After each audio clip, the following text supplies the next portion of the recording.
the wheel tighter with every mile, my heart bouncing between nerves and hope.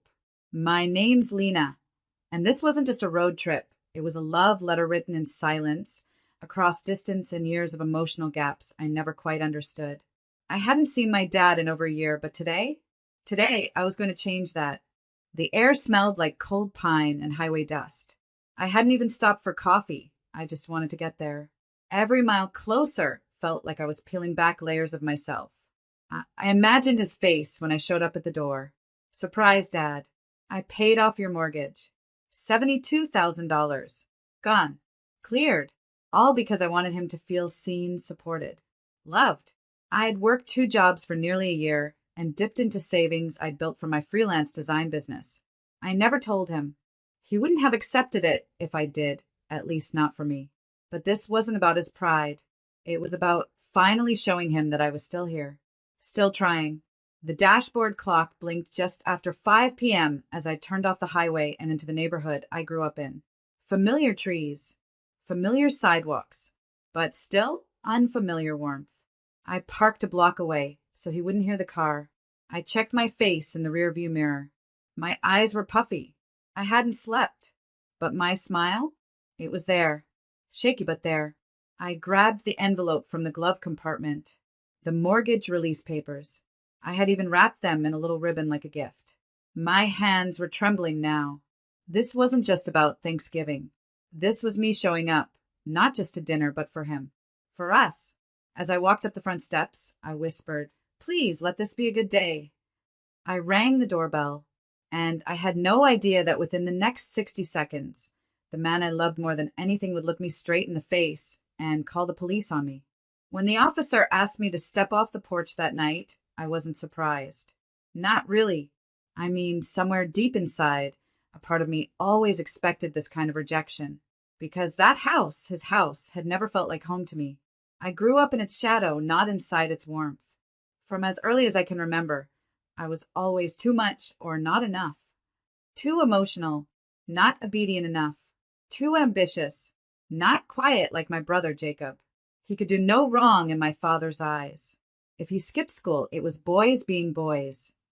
If I got an A-, it was, why didn't he get an A+? The difference in how we were treated wasn't subtle. It was soul-crushing. Birthdays, holidays, even ordinary dinners. Jacob always got the best seat, the bigger slice, the last word. I learned to sit still, to shrink. I learned that silence was safer than asking for love. Still, I tried. I joined his favorite sports team's fan club just to have something to talk about with him. I volunteered to mow the lawn, even though I had asthma. I brought home art trophies and honor roll certificates, just hoping he'd pin one to the fridge. He never did. And yet, every time he walked by without noticing, I tried again. Because that's what daughters do, right? We keep reaching, even when the hands never reach back. When Mom died, it only got worse. The little warmth she brought into the house vanished. Dad grew colder. Jacob moved out, but somehow he still got daily calls, Sunday dinners, and side jokes. I got check-ins only when bills were due or favors were needed. And despite it all, I never stopped loving him.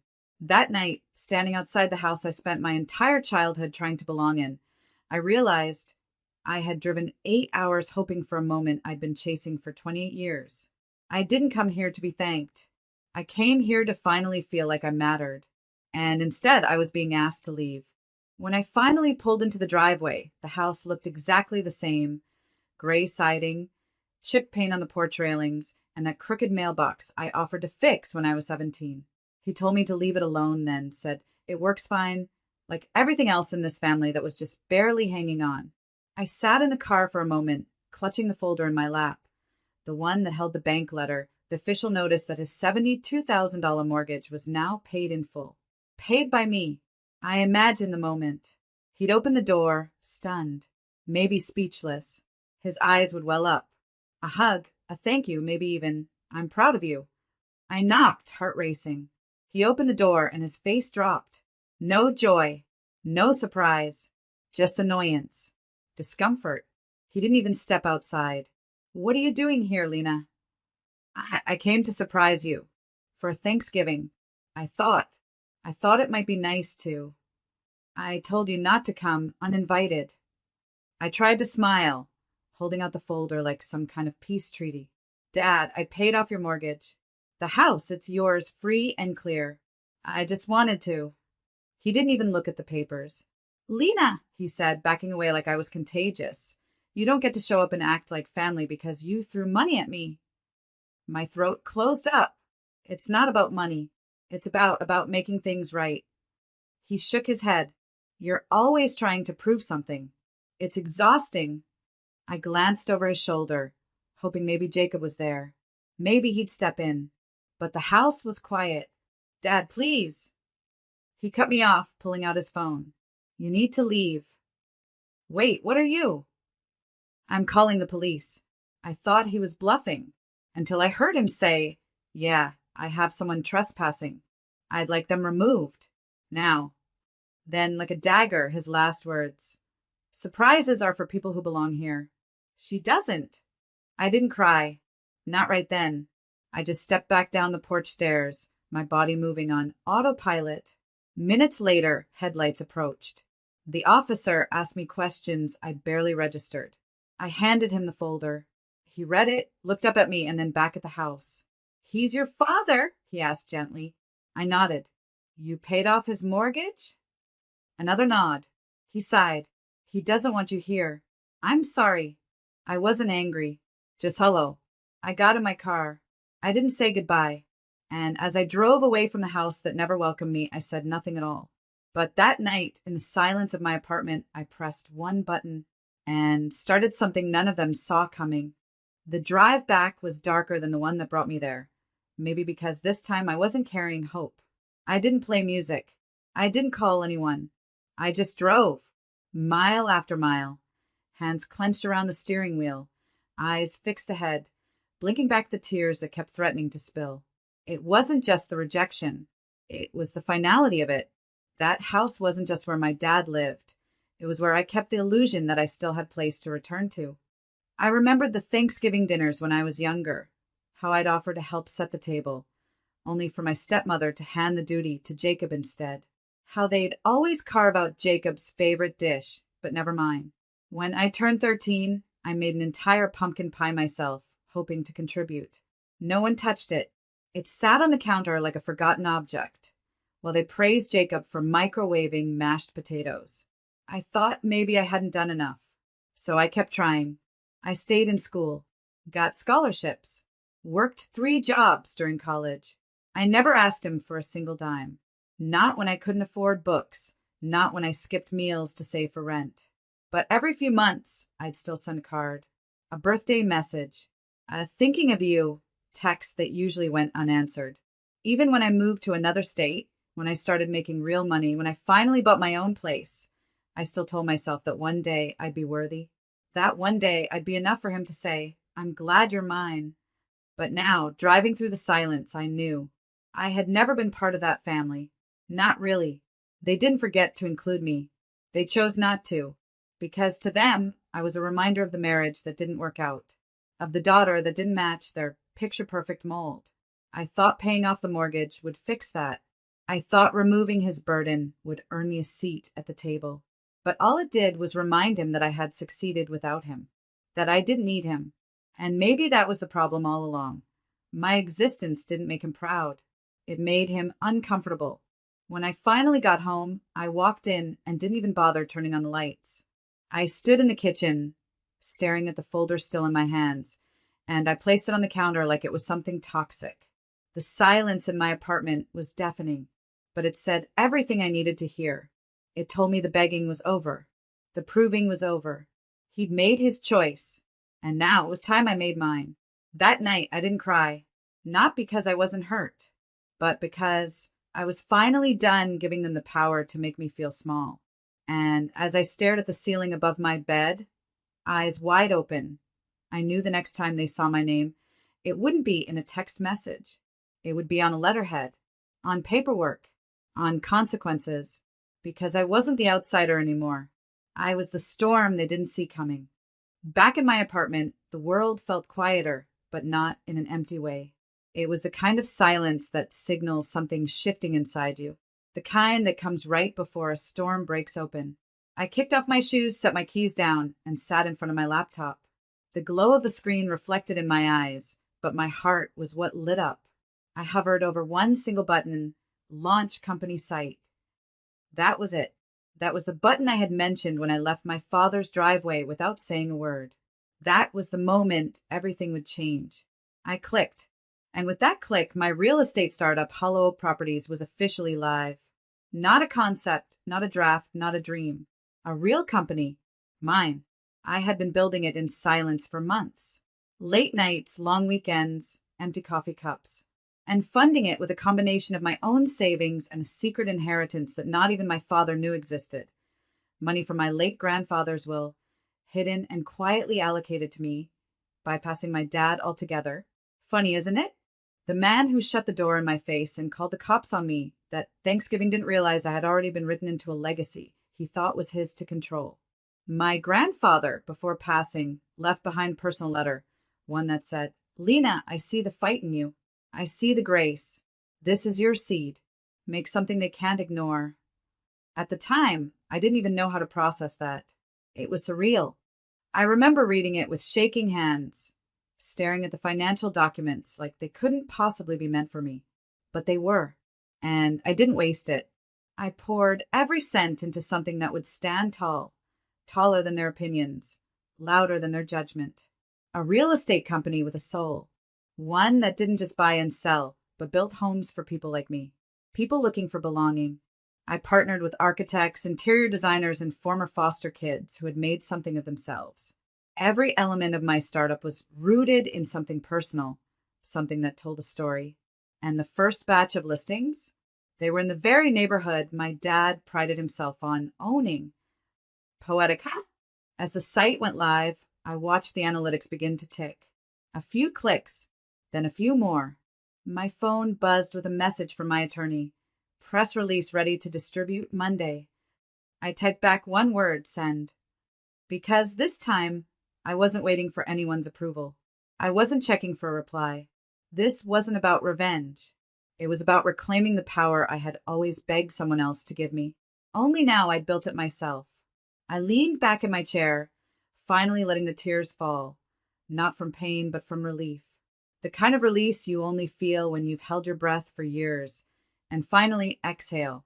They thought they shut me out. They had no idea I had built my own front door. And tonight, I didn't need anyone to invite me in. I was already home. It was a Tuesday afternoon when my phone buzzed with a message from my legal team. Title confirmed. Property lien is officially in your name. I stared at the screen, letting that sentence soak in. I already knew it was coming. It was part of a long, silent process I had set in motion months ago, but seeing it in writing hit different. My father's house, the same house where I stood on Thanksgiving with a gift of peace in my hand and got the cops called on me, was now tangled in debt. And I was the one holding the strings. Here's what happened. After I launched Hollow Oak Properties, my team expanded fast. We began acquiring distressed properties and bundled liens through quiet acquisitions. Most of it was handled by lawyers and finance pros who knew the ins and outs of these loopholes like gospel. But one file landed on my desk that made my hands go still. A heavily mortgaged house on Oak Ridge Lane. My father's address. I looked at the report again and again, thinking there had to be a mistake.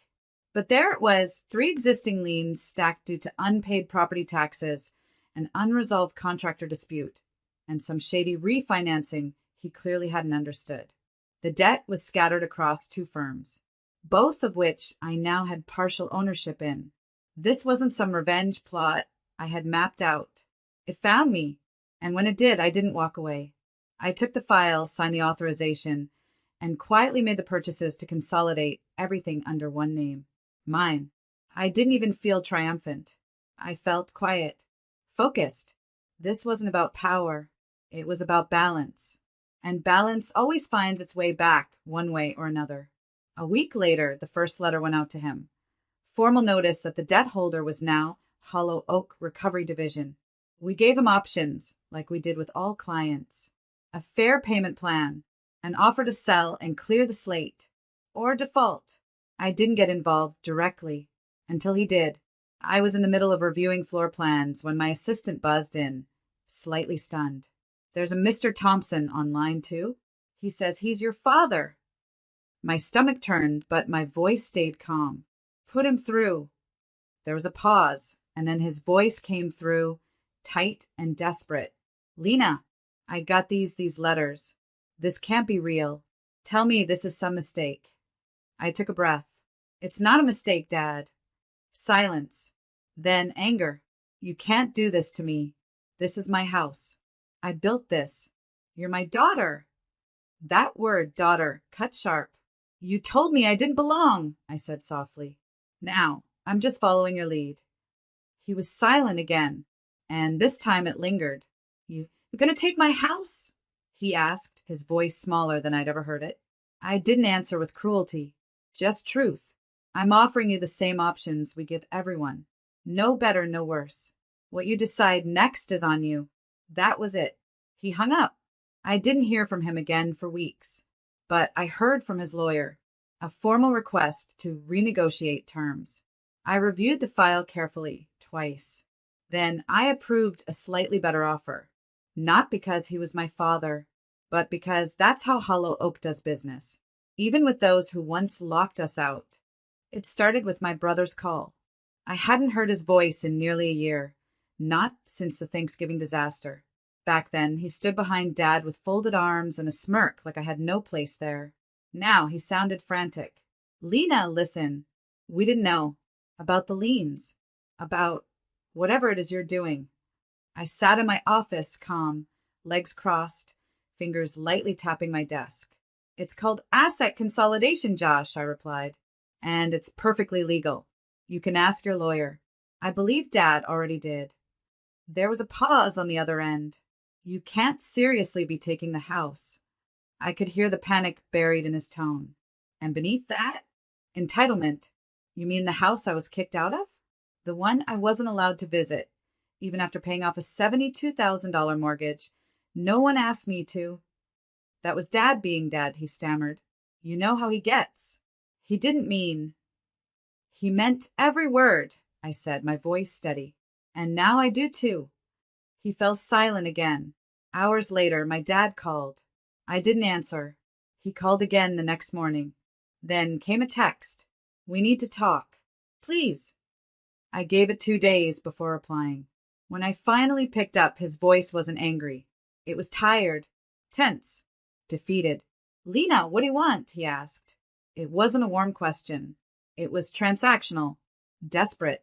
I leaned back, staring out the window of my office at the skyline I'd earned, every inch of it from grit and solitude. I want respect, I said, not just from you, but from myself, and to stop pretending like I'm chasing people who never wanted me to catch up. He let out a breath. So, you're taking the house? No, I've already taken it. Another silence. But I'm not evicting you. Not unless you make me. There it was. My boundary. Not a sword, but a line in the sand. I'm offering a lease, I added. A fair one. Market rate. With a clause. No more police, no more cold shoulders. You treat me like a stranger. You'll stay one. He didn't respond for a long time. And when he did, it wasn't the fury I expected. It was something more devastating. Your grandfather left you that money, didn't he? I nodded, even though he couldn't see it. He did. Quietly. Because he saw what you didn't. He cleared his throat. You've built something, haven't you? I have. And you're not doing this out of spite. I took a breath. No, I'm doing it because I spent too long begging for a seat at your table. Now I own the table, and I decide who eats. The next week, legal documents were signed. Ownership was official. The lease agreement was mailed, and to my surprise, signed and returned without edits. They stayed, quietly, respectfully. But the house? It didn't feel like theirs anymore. It felt like mine. And as I walked through those familiar rooms one evening, checking on a minor repair, I didn't feel like a guest. I felt like someone who had finally returned home, on her own terms, not because they let me in, but because I built the door myself. This time, the drive was different. No nervous heartbeats. No shaky hands gripping the steering wheel. No desperate hope waiting at the end of the road. This time I was heading home. Not the cold, stiff house I grew up in, where love was rationed and presents came with conditions, but the place I built with my own hands, heart, and unbreakable will. A home that didn't require anyone else's permission to feel safe.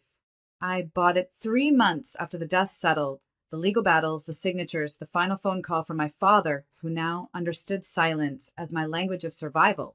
He still lived in that old house under my lease, paying rent on time, keeping quiet. And I had walked away, not in anger, but in full peace, because I had everything I needed now. My new home sat on a quiet hillside, warm and filled with light. Hardwood floors I picked out myself. A big kitchen where I could cook the meals I loved. And a long table, not for proving anything to anyone, but for gathering those who saw me, loved me, chose me. People who didn't measure my worth in old grudges or fading titles. That first Thanksgiving, I set the table with gold-trimmed plates and linen napkins. My best friend, Nora, brought the turkey. My co-founder, Sam, brought wine. My assistant, who I insisted treat the day as family time, showed up with her mother, who hugged me like I was her own. Even my old neighbor, Mrs. Langley, came over with her famous sweet potato casserole. There were toasts, laughter, full plates and fuller hearts. And not once did I feel like I had to earn my seat at that table.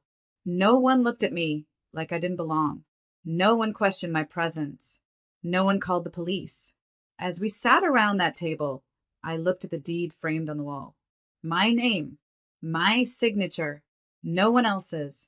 And it hit me, not just the weight of what I had reclaimed, but the beauty of what I had created. Because home isn't where you're told you belong. Home is where you build belonging.